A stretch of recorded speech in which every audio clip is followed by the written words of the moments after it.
What's going on, everybody? Welcome back to Xbox All In, where we try to cover as much Xbox content here on the channel as we possibly can. So with all the news this week and the acquisition of Bethesda by Microsoft, not as many people might be talking about the new Halo Infinite details that have come out, with about a 44-minute video or so of them answering community questions, and I thought this was absolutely fantastic. I'm putting a link to this video in the description below.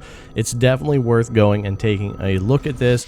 I watched the whole thing, and they give you a ton of information about what to expect from Halo Infinite, and for me, watching it, it got me more hyped and more excited for the game later this year than I probably was even before last year, because honestly, with things I had heard, I was worried the game wouldn't be ready, and I would rather it be delayed. Yes, we do need games for the consoles, that's for sure. PS5 has a bit of a drought as well, and the Series X could use some games, but I'd rather see the delays happen and get a good game. And from what I saw from this video, it made me feel like we're definitely going to get a good Halo game later this year. So what I want to do is take a look at this article from Game Informer. It'll give us a little bit of an idea of what you can expect from this video, but like I said, this only really just barely scratches the surface.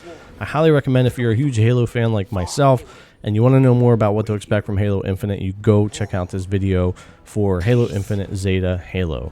But with that being said, let's take a closer look at this Game Informer article and what they had to say about this video. New Halo Infinite details reveal dynamic weather, more engaging enemy encounters, and more. The world of Halo Infinite is meant to be more immersive than ever before, and one of the ways that the team is achieving this is with reactive and dynamic environments. Night and day cycles are not only confirmed, but will affect in-game activity. This includes an effect on patrols, like night cycle having enemies like grunts sleeping. It will impact combat engagements, cutscenes, and much more. 343 also added that snowstorms and thunderstorms will be added and seen in Infinite, though these will be post-launch. Also confirmed is that Halo Infinite's Zeta Halo ring is completely 3D rendered and offers a slight twist with eclipses that are seen in-game when the sun passes behind it.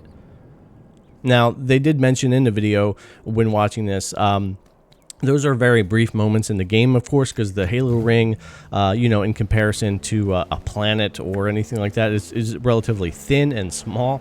So passing through the sun, those moments are probably fairly short, but really cool moments in time in the game. So that's a really cool aspect that they have in there for that, with the day-night cycles and those little eclipses as the sun kind of passes behind the ring there. Definitely looking forward to being able to experience that in Halo Infinite.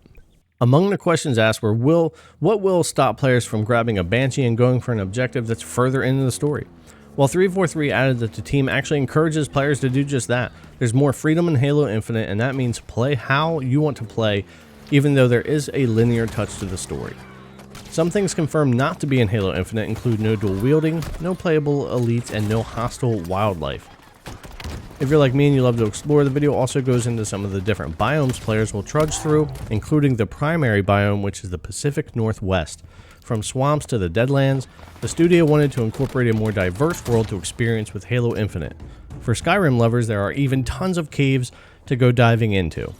With Gear Studio, the coalition on board to help with development following the delay from the Xbox Series X launch date, it looks like development may be back on track, and hopefully we'll get a solidified release date soon.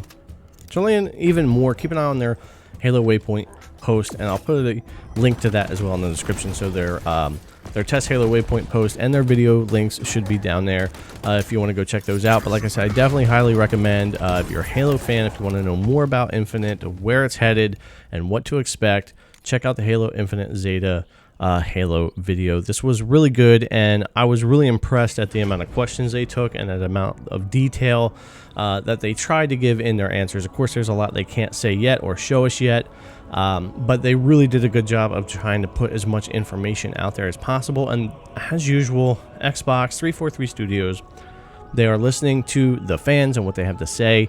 And yes, we got a delayed game by about a year, but it should be something much, much better for all the fans. And I know myself, I am really hyped for playing Halo Infinite later on this year.